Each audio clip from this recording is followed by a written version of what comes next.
Hola, bienvenidos. Mi nombre es Jaime Marivillán y hoy vamos a conversar sobre los principios físicos del intercambio gaseoso, la difusión del oxígeno y el dióxido de carbono a través de las membranas respiratorias. Para ello, podemos recordar que nuestro sistema respiratorio comienza en las vías superiores y va convergiendo hacia los bronquiolos terminales, los conductos alveolares, los sacos alveolares, los alveolos propiamente tal. eh, Esto viene a constituir lo que es la unidad respiratoria. Será en esta unidad respiratoria donde ocurra la difusión de gases a través de la membrana respiratoria, que es una membrana especializada. Es aquí, en esta membrana respiratoria, ¿cierto?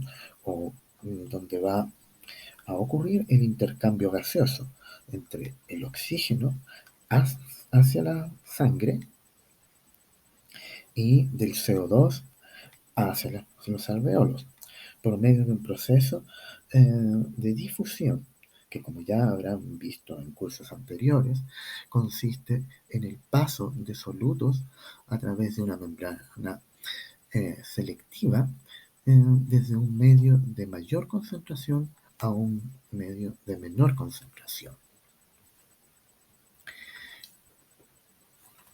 Este proceso de difusión en la respiración corresponde al transporte de moléculas simples de gases que se encuentran disueltos en líquidos y tejidos que lo componen. Cuentan con cierta energía cinética, que es el motor eh, para que ocurra el movimiento mm, de dichas partículas y sean también el motor para que ocurra esta difusión. Si bien es cierto, estas partículas se mueven en todas direcciones, las fuerzas de repulsión harán que finalmente se direccionen hacia una zona de menor densidad. Como podemos ver en esta animación.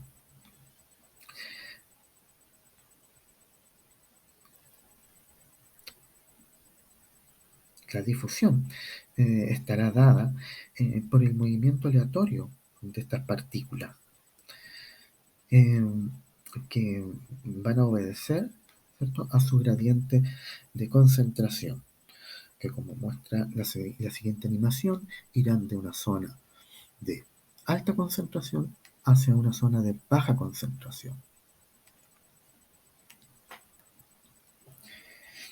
Visto esto, en un contexto biológico, la difusión de los gases ocurrirá a través de las membranas celulares, eh, que son permeables a los gases involucrados en la respiración,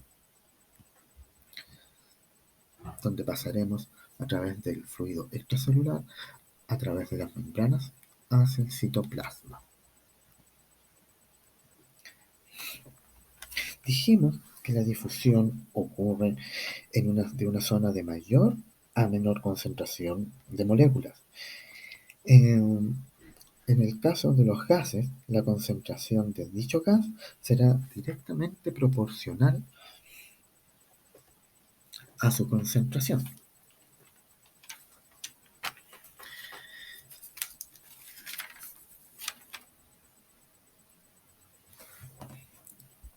Y a la presión que ejerzan sobre la superficie los impactos de sus moléculas. En fisiología respiratoria se maneja una mezcla de, de gases que principalmente son el oxígeno, el nitrógeno y el dióxido de carbono. Y la velocidad de la difusión de estos gases será proporcional a la presión de dicho gas, ya sea la presión de oxígeno, que se denominará presión parcial de oxígeno, a la del nitrógeno, que se denominará presión parcial de nitrógeno, a la del dióxido de carbono, hablaremos de la presión parcial del dióxido de carbono. Debemos considerar que la presión atmosférica a nivel del mar es de 760 milímetros de mercurio y mm, el aire atmosférico se encuentra constituido tanto por nitrógeno, oxígeno, dióxido de carbono, ah, moléculas de agua, otros gases, argón, mm, y donde se considera que tanto el CO2 como los otros gases van a corresponder al 1% de la presión atmosférica, es decir, a 4 milímetros de mercurio. En este sentido, la ley de Dalton nos indica que la presión total de un gas corresponde a la sumatoria de las presiones parciales de cada uno de los gases que la componen. Eh, a manera de ejemplo, podríamos plantearnos un interrogante, que podría ser que el aire, ¿cierto?, es una mezcla de 78% de nitrógeno, 1% de dióxido de carbono y un 21% de oxígeno. Em, si nos trasladamos, ¿cierto?, a visitar un poblado en Parinacota, donde la altura es de 4.400 metros de altura a nivel, sobre el nivel del mar, y la presión atmosférica a esa altura disminuye a 433 milímetros de mercurio, sería válido preguntarnos cuál es la variación en la presión parcial de oxígeno. Un ejemplo de la aplicación de la ley de Dalton. Les dejo planteado este ejercicio para que lo desarrollen y lo comentemos luego en clases.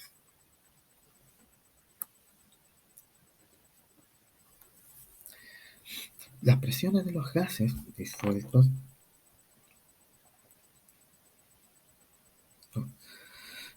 tanto en agua como en los tejidos ejercen una presión, eh, se movilizan y tienen energía cinética eh, que de manera, y se comportan de manera similar a un gas en la fase gaseosa. La presión parcial de un gas disuelto en el líquido estará determinada, como ya dijimos, por la concentración de dicho gas y su coeficiente de solubilidad. Esto se encuentra descrito por la ley de Henry. En su ley, donde a temperatura constante la presión parcial de un gas es directamente proporcional a la concentración del gas disuelto e inversamente proporcional al coeficiente de solubilidad. El dióxido de carbono pasará desde el capilar hacia el alvéolo y el oxígeno del alvéolo al capilar. Pues bien, esto ocurre debido a que el dióxido de carbono tiene una mayor presión parcial en el capilar y el oxígeno una mayor presión parcial en el alvéolo. En este sentido, su vector de movimiento estará dado por el gradiente de concentración o presión. Una de las funciones del sistema respiratorio es humidificar o humedecer el aire atmosférico. A 37 grados Celsius, la presión de vapor del agua es de 47 milímetros de mercurio y corresponde a la presión ejercida por el agua en la superficie del agua, ¿cierto?, por tratar de evaporarse. Y esto, ¿cierto?, ejerce una cierta presión debido a la energía cinética que tienen estas partículas. Como ya hemos visto y hemos mencionado, la diferencia de presión provoca la difusión de un gas a través de un líquido. Y esta velocidad de difusión estará determinada eh, por la diferencia de presión de los gases, la solubilidad del gas en el líquido, eh, el área transversal eh, del líquido, el peso molecular del gas y la temperatura del líquido, que en este caso se considera constante a 37 grados Celsius, debido a que nos encontramos en el cuerpo humano.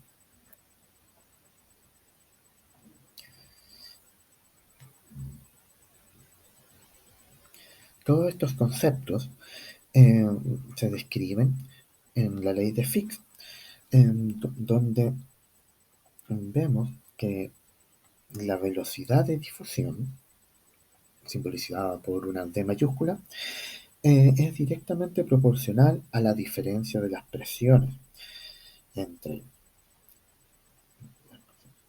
al área transversal, ¿cierto? Y al coeficiente de solubilidad, e inversamente proporcional a la distancia que va a difundir el gas y al peso molecular, en realidad a la raíz del peso molecular.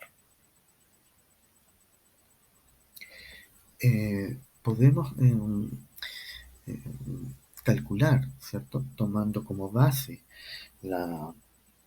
el oxígeno y compararlo con él, podemos decir que el oxígeno, ¿cierto? Tiene un coeficiente de solución 1.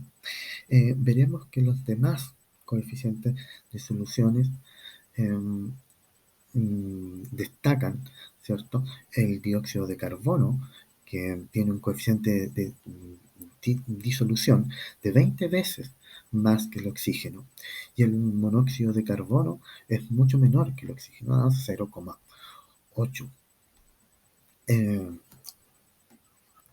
Básicamente, los gases con relevancia fisiológica son solubles en lípidos, lo que hace posible su difusión a través de las membranas celulares y su paso desde del espacio intercelular hacia el citosol y a través de las células. La composición del aire alveolar es ligeramente distinta al aire atmosférico, debido a que se sustituye parcialmente el aire atmosférico debido al gradiente de presiones parciales del oxígeno. Eh, este oxígeno, ¿cierto?, se absorbe hacia la sangre pulmonar y el dióxido de carbono difunde desde la sangre pulmonar hacia el alveolo. En la siguiente tabla podemos comparar lo que son las presiones parciales en el aire atmosférico, el aire humidificado, el aire alveolar y el aire aspirado.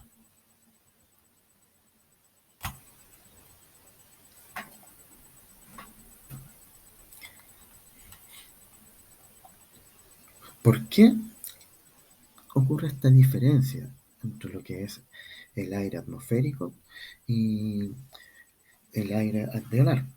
La diferencia está dada porque el aire alveolar es sustituido de manera parcial.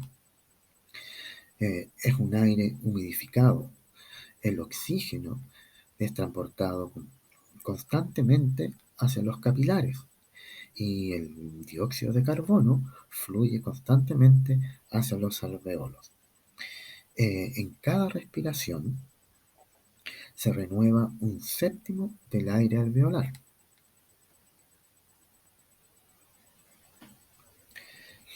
Esto debe ser así para poder evitar cambios súbitos en la concentración de los gases en la sangre.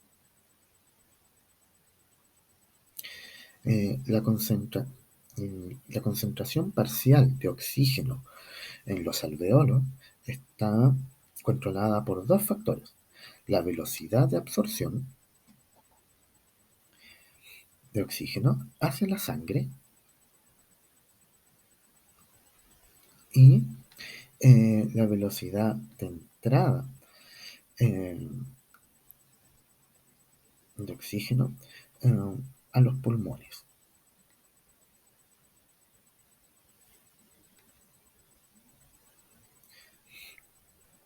En el gráfico eh, podemos ver que si la velocidad de difusión del oxígeno es de 250 ml de oxígeno por minuto, eh, para poder mantener una presión parcial normal, eh, que, en el, que en el alveolo corresponde a 104, la presión parcial de oxígeno, ¿cierto?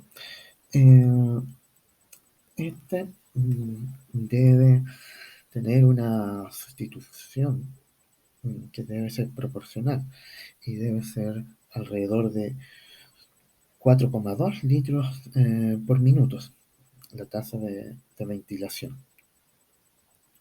Pero si la velocidad de difusión aumenta ahora a 1000 ml de oxígeno por minuto, eh, como ocurre en el caso de un ejercicio moderado, deberíamos compensar esta ventilación alveolar y aumentarla eh, a 20 litros por minuto.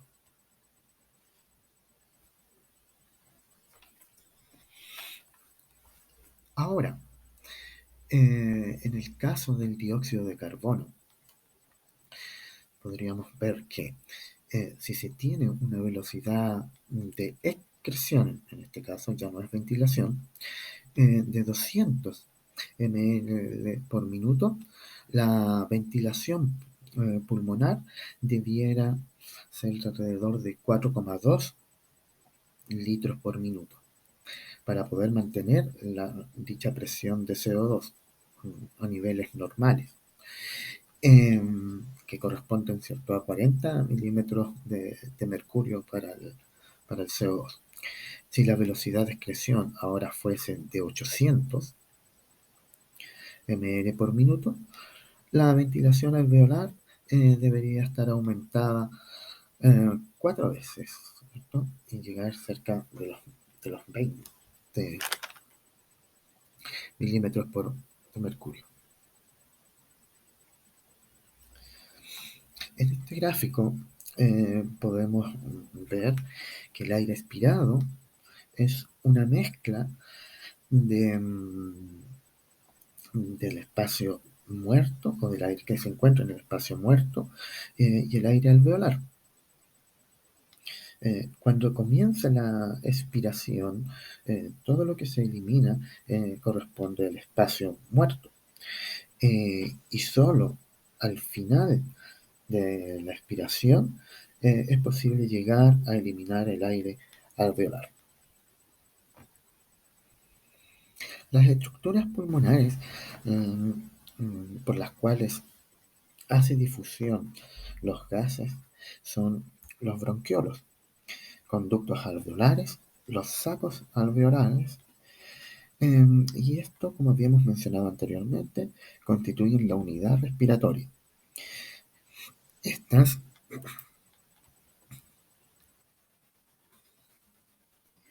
tienen una membrana especializada, que es donde ocurre la difusión de dichos gases. Esta membrana contiene 6 capas, donde podemos contemplar el líquido surfactante, el epitelio alveolar, la membrana basal epitelial, el espacio intersticial, ¿sí?, la membrana basal capilar, la membrana del endotelio.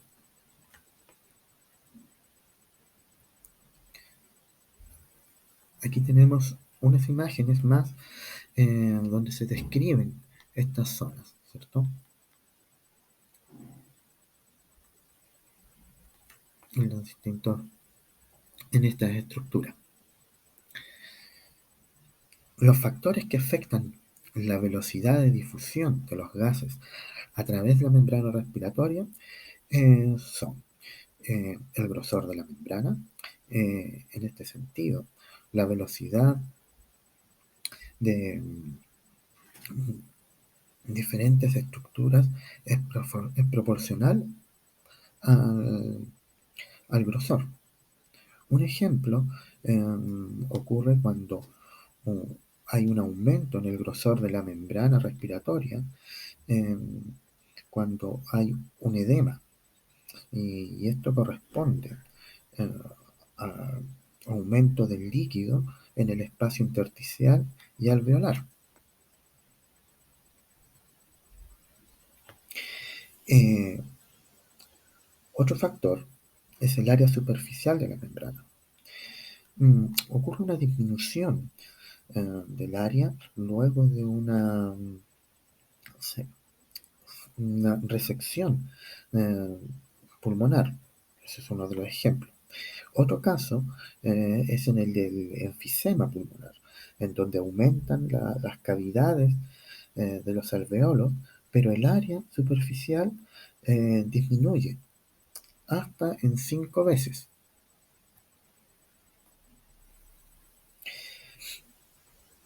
Otro factor es el coeficiente de difusión del gas a través de esta membrana. Y esto va a depender de la solubilidad en la membrana y de la velocidad de difusión del gas. Y como veíamos anteriormente, ¿cierto?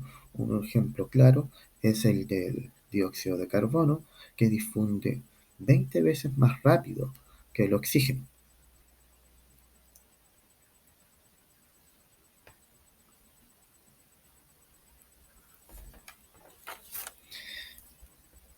La diferencia de presiones parciales del gas a ambos lados de la membrana.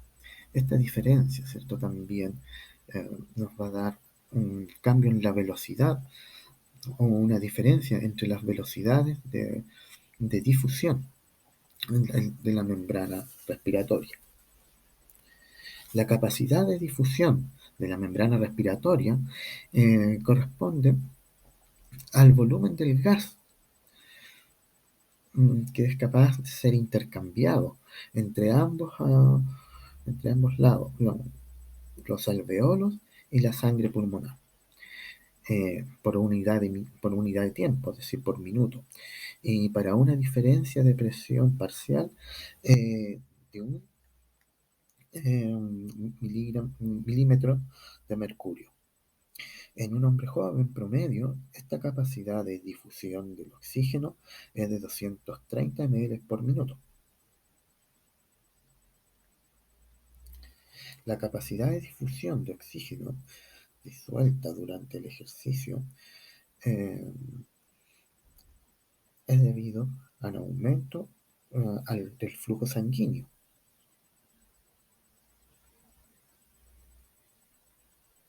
La capacidad de difusión del dióxido de carbono eh, no es posible medir directamente debido a que su coeficiente de difusión es muy alto. La capacidad de difusión del oxígeno se mide mediante el método del monóxido de carbono. La capacidad de difusión del oxígeno va a estar determinada por la presión parcial del oxígeno alveolar, la presión parcial del oxígeno pulmonar, la que es difícil e imprecisa para poder ser determinada. Eh, También va a estar determinada por la velocidad de captación del oxígeno por la sangre. Para ello, lo que se hace es medir la capacidad de difusión del monóxido de carbono, y a partir de este dato es posible calcular la capacidad de difusión del oxígeno. Para ello se hace inhalar monóxido de carbono hacia los alveolos, y la diferencia de las presiones de monóxido de carbono a través de las membranas va a ser igual a presión parcial de la muestra de aire alveolar. El efecto eh, de la ventilación y de la ventilación alveolar y de la perfusión sobre la concentración de gases alveolares. Eh, esta, ¿Quiénes son los que determinan la presión de oxígeno y la presión de dióxido de carbono en los alveolos? Son tanto la velocidad de ventilación pulmonar como así también la velocidad de transferencia eh, a través de la membrana respiratoria.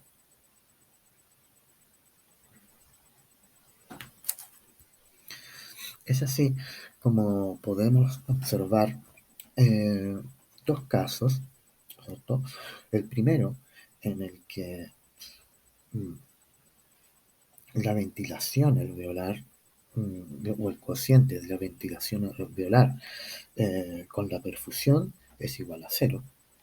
Esto implicaría que el aire que llega, o sea, que el aire alveolar llega a un equilibrio con el dióxido de carbono y, y el oxígeno de la sangre.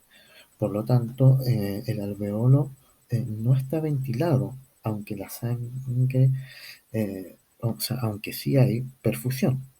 Es decir, en este caso tenemos perfusión, pero el oxígeno no alcanza a, a la sangre. En el caso de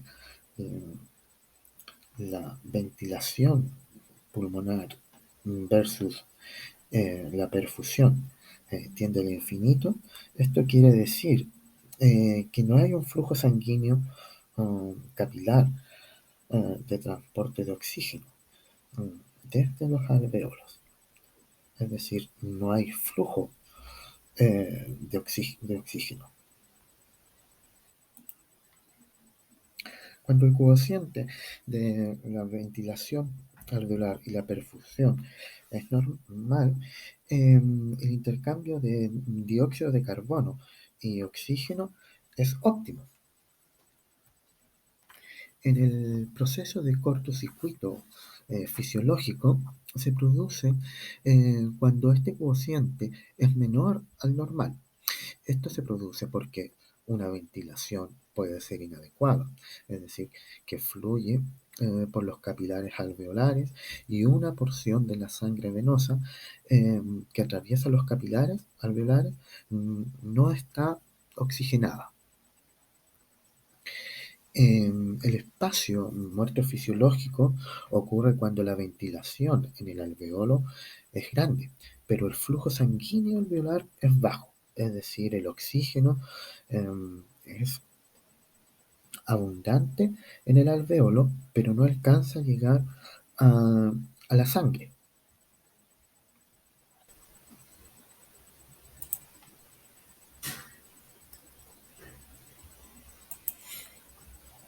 Existen ciertas anomalías en el cociente de ventilación alveolar y perfusión. Uno de ellos es la anomalía producida, ¿cierto?, en la parte superior e inferior del pulmón. Esta se debe a que en la posición erguida del ser humano, ¿cierto?, a la ubicación del corazón, ¿cierto?, en el centro del mediastino, en, el, en la zona central o mediana de los pulmones, a la fuerza de gravedad también, ¿cierto? Todo esto hace que en el pulmón se puedan distinguir dos zonas, donde la proporción superior, ¿cierto?, puede tener 2,5 veces un valor mayor al valor ideal de nuestro cociente. Y en el caso de la zona inferior, el cociente puede llegar a ser 0,6 veces menor al normal.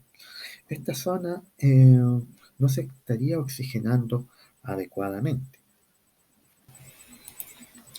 Otro caso en el que el coeficiente de ventilación alveolar y perfusión resulta ser anormal, es en el caso de la enfermedad pulmonar obstructiva. Como puede ocurrir en el caso de los fumadores, ¿cierto? En el que se produce una obstrucción bronquial que lleva rápidamente a un enfisema. También tenemos una destrucción de las paredes alveolares, bronquios obstruidos, donde los alveolos distales no alcanzan a ser ventilados y las paredes alveolares destruidas, pero con ventilación pulmonar, podrían ser eh, desperdiciadas por el flujo sanguíneo inadecuado. Esto nos llevaría a un cortocircuito fisiológico que ya explicamos anteriormente y un espacio muerto fisiológico. Eh, Todo esto llevaría a una reducción en la eficacia pulmonar.